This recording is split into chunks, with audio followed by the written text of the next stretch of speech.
Ang pakay kasi natin dito, dahil sa kakulangan ng anti-venin sa buong Pilipinas, ninais namin pumunta dito sa Kabikulan. Yun, galing.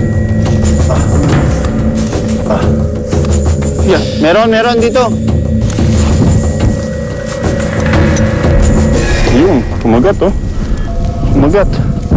Naku, sayang yung venom. Grabe. Oo. Ganon ang mangyayari. Kung walang gloves, yari. Talagang sineswerte nga naman tayo. Meron na naman tayong nakita dito sa location na ito. Yun. Eh kung walang tao dito, wala na.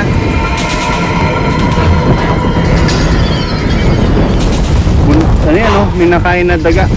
Dito sa bukol na ito. So,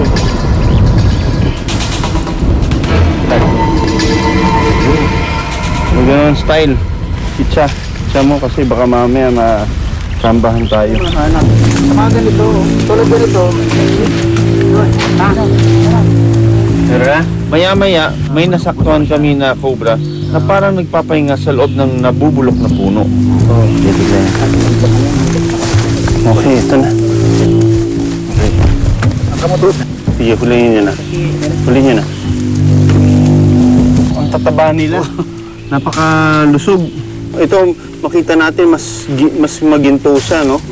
Kisa doon sa isa.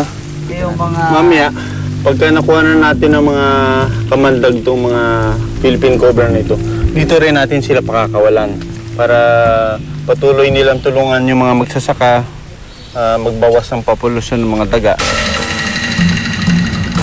Meron daw!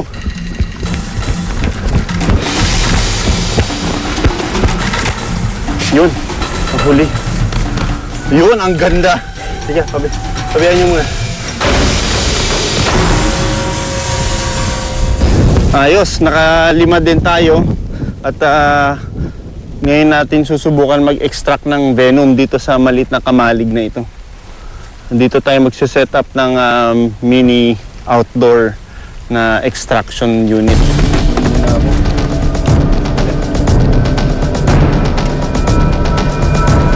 Unti-unti natin ibubuka yung bibig at pakakagatin. Ayun. Tumulo na. So, hindi na masama, no?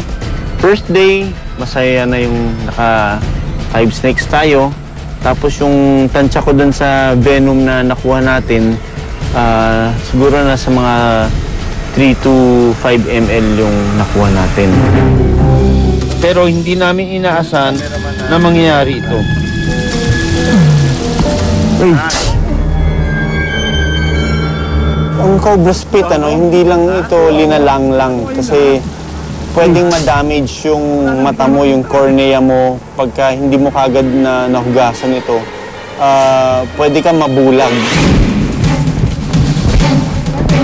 Pag may lumalapit talaga sa kanila, nagiging agresibo sila, no? Abangan sa susunod na Miyerkules ang pagpapatuloy ng pagkolekta namin ng kamandag ng Philippine Cobra. Yun, dami. Agos. Ako si Doc Nelson Donato, born to be wild.